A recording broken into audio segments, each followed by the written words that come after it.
Assalamualaikum warahmatullahi wabarakatuh. Di video kali ini saya akan menjelaskan sedikit tentang koneksi Java ke database MySQL menggunakan JDBC. Di sini saya membuat aplikasi CRUD sederhana tentang data pasien pada sebuah rumah sakit. Di aplikasi ini terdapat 4 kelas. Yang pertama yaitu kelas pasien.java. Kelas ini berfungsi untuk mendeklarasikan atribut-atribut yang dimiliki pasien. Di sini ada nama package, kemudian pendeklarasian variabel atribut yang dimiliki oleh pasien. Kemudian ada metode public pasien sebagai konstruktor. Kemudian ada metode public string get telepon dengan nilai kembalian telepon.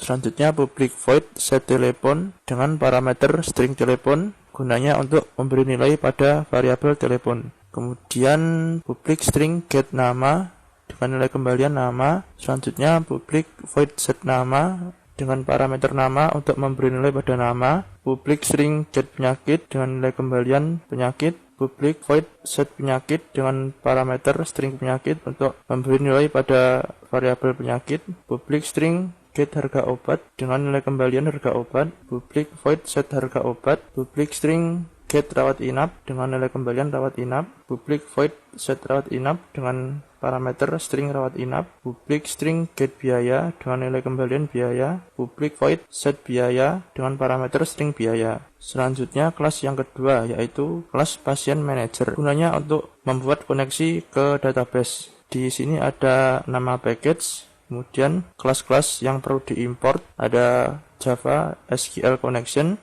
Java SQL Driver Manager, Java SQL Result Set, Java SQL Exception, Java SQL Statement, Java Util Array List, dan Java Util List.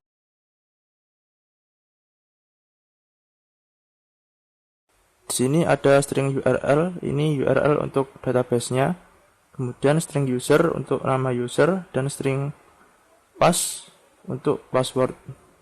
Kemudian ada metode public pasien manager. Ini berfungsi sebagai konstruktor. Isinya adalah driver yang saya pakai untuk mengkoneksikan Java ke database MySQL. Kemudian di sini ada metode public list get pasien yang gunanya untuk mengambil atribut-atribut pasien dari database. Di sini ada query untuk pemanggilan, select bintang from pasien order by nama. Kemudian ini untuk set atribut-atribut pasien ke kelas pasien tadi. Selanjutnya ada metode public integer insert dengan parameter pasien. Di sini ada query MySQL untuk insert data. Query-nya seperti ini. Kemudian ada public integer delete dengan parameter pasien. Isinya query untuk menghapus data di database. Di sini hanya memerlukan satu atribut yaitu telepon, karena pada database nilai telepon ini saya gunakan sebagai primary key. Kemudian ada metode public integer update dengan parameter pasien. Isinya query untuk update data pada database. Query-nya seperti ini. Kemudian ada metode public void close connection, gunanya untuk memutus koneksi ke database.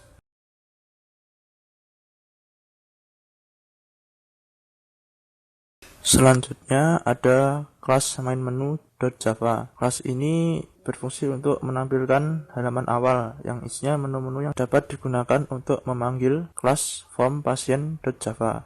Di sini ada nama package, kemudian ada import app form pasien, kemudian ada public main menu sebagai konstruktor, kemudian ada private void menu item data pasien action perform yang akan dijalankan saat menu item diklik. Di dalamnya terdapat metode dispose untuk menutup, jframe main menu, kemudian new form pasien set visible true untuk menampilkan form pasien.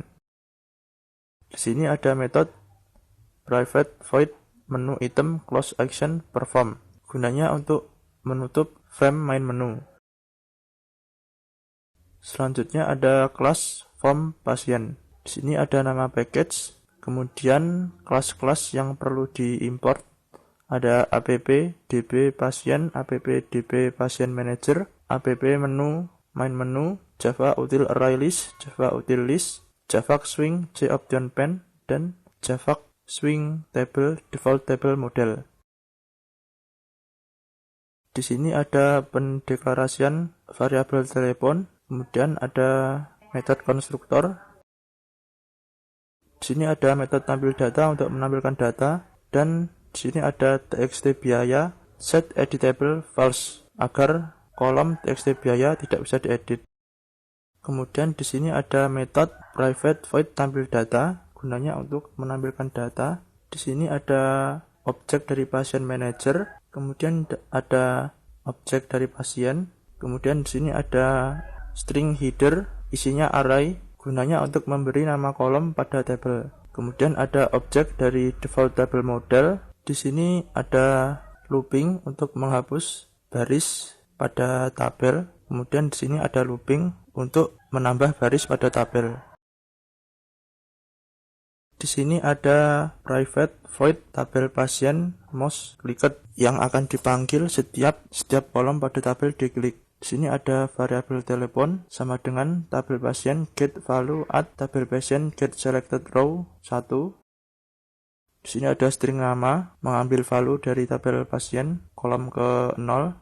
Kemudian string penyakit mengambil value dari tabel pasien kolom ke 2. Kemudian string obat mengambil value dari tabel pasien dan seterusnya. Di sini string biaya saya nonaktifkan karena biaya akan dihitung otomatis menggunakan metode set biaya. Di sini ada txt telepon, set tag telepon, txt nama, set tag nama, txt penyakit, set tag penyakit, txt harga obat, set value integer parse in harga obat, txt rawat inap, set value integer parse in rawat inap. Di sini saya menggunakan integer karena yang saya gunakan pada frame form pasien adalah JSpinner, jadi harus menggunakan value, tidak bisa menggunakan string. Selanjutnya ada private void btn insert action perform yang akan dijalankan setiap tombol insert diklik. Di sini ada objek dari pasien manager, kemudian objek dari pasien, kemudian ada p set telepon, txt telepon, get tag. Ini untuk memberi nilai pada kelas pasien. Kemudian p set nama untuk memberi nilai pada nama. Kemudian p set penyakit, p set harga obat, p set rawat inap, dan p set biaya. Kemudian pasien manager.insert p ini untuk memasukkan data kepada database. Kemudian pasien manager.close connection ini untuk memutus koneksi kepada database. Kemudian ada metode clear input untuk mengosongkan semua kolom input. Kemudian ada metode tampil data untuk menampilkan data terbaru. Kemudian ada joption pen show message dialog untuk memberi notifikasi bahwa data sudah berhasil ditambahkan. Selanjutnya ada private void btn update action perform yang akan dijalankan setiap tombol update diklik. Di sini ada objek dari pasien manager, kemudian di sini ada objek dari pasien, dan di sini ada p.setTelepon untuk memberi nilai pada variabel telepon di kelas pasien. Kemudian pset nama untuk memberi nilai pada variabel nama, pset penyakit untuk memberi nilai pada variabel penyakit, pset harga obat untuk memberi nilai pada variabel harga obat, pset rawat inap untuk memberi nilai pada variabel rawat inap, dan pset biaya untuk memberi nilai pada variabel biaya. Kemudian ada pasien manager.update dengan parameter p, gunanya untuk mengupdate data pada database. Kemudian ada pasien manager.close connection untuk memutus koneksi ke database. Kemudian ada metode clear input untuk membersihkan semua kolom input, dan metode tampil data untuk menampilkan data terbaru. Kemudian di sini ada joption pen show message dialog untuk memberi pemberitahuan atau notifikasi bahwa data telah berhasil diupdate. Di sini ada private void btn delete action perform yang akan dijalankan setiap tombol delete diklik. Di sini ada objek dari pasien manager, di sini ada objek dari pasien. Di sini ada p.setTelepon untuk memberi nilai pada variabel telepon di kelas pasien. Kemudian ada pasien manager.deletep untuk menghapus data di database. Kemudian ada pasien manager.close connection untuk memutus koneksi ke database. Kemudian ada method clear input untuk mengosongkan semua kolom input. Ada metode tampil data untuk menampilkan semua data. Dan ada jobden show message dialog untuk memberi notifikasi bahwa data telah berhasil dihapus. Selanjutnya ada private void btn back action perform yang akan dijalankan setiap tombol back diklik. Di dalamnya terdapat this.dispose yang akan menutup JFrame form pasien. Kemudian ada new main menu set visible true untuk menampilkan JFrame main menu. Di sini ada private void txt harga obat state change yang akan dipanggil setiap isi atau value dari jspinner txt harga obat berubah. Di dalamnya terdapat metode set biaya. Di sini ada private void txt rawat inap state change yang akan dipanggil setiap isi atau value dari jspinner txt rawat inap berubah. Di dalamnya terdapat metode set biaya. Di sini ada private void clear input yang berfungsi untuk mengkosongkan semua kolom input. Di sini ada private void set biaya untuk memberi nilai pada kolom biaya.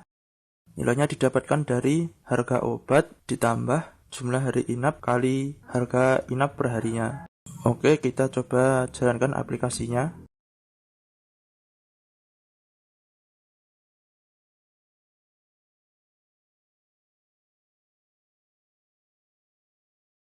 Oke, tampilan aplikasinya seperti ini. Di sini ada menu biodata. Di sini ada menu window. Untuk menampilkan JFrame form pasien, kita klik menu biodata, lalu klik menu item data pasien.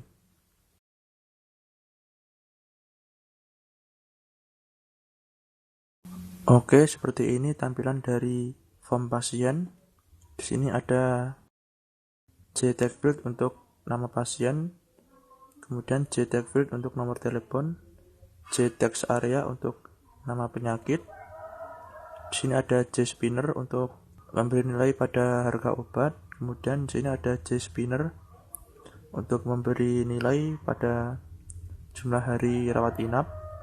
Kemudian di sini ada JTag field untuk memberi nilai pada biaya. Di sini saya set editable false agar tidak bisa diedit karena nilai dari biaya akan dihitung otomatis berdasarkan harga obat dan jumlah hari rawat inap. Di sini ada tombol back, tombol insert, tombol update, dan tombol delete. Di sini ada JTabel yang berisi data-data pasien pada rumah sakit. Ada nama, nomor telepon, penyakit, harga obat, jumlah hari rawat inap, dan total biaya. Ini jika kita klik akan memberikan nilai di tag field, text area, dan JSpinner yang ada di sini. Ini nilai biaya dihitung otomatis. Oke, kita coba tambahkan sebuah data. Kita hapus dulu semuanya.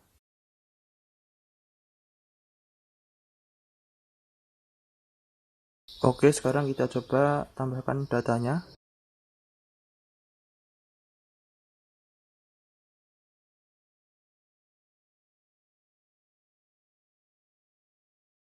Nah, di sini saat saya mengklik tanda panah ke atas, nilai total biaya akan berubah secara otomatis.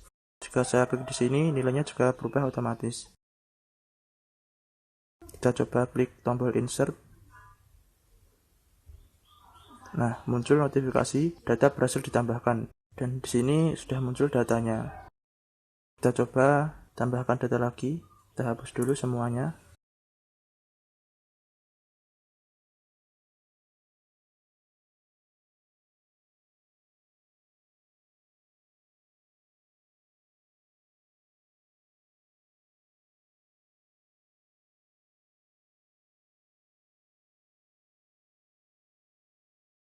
Nah, muncul notifikasi data berhasil ditambahkan dan datanya juga muncul di sini. Sekarang kita coba untuk mengedit data salah satu pasien. Nah, muncul notifikasi data berhasil diupdate dan di sini datanya juga sudah berubah. Selanjutnya kita coba untuk menghapus sebuah data. Kita klik tombol delete. Nah, muncul notifikasi data berhasil dihapus dan datanya juga sudah hilang dari tabel yang ada di sini. Kita coba klik tombol back. Nah, kita akan kembali ke menu awal. Kita coba klik menu window dan kita klik close. Nah, sekarang aplikasinya sudah ditutup. Oke, mungkin cukup sekian video penjelasan singkat dari saya. Ada kurang lebihnya mohon maaf. Wassalamualaikum warahmatullahi wabarakatuh.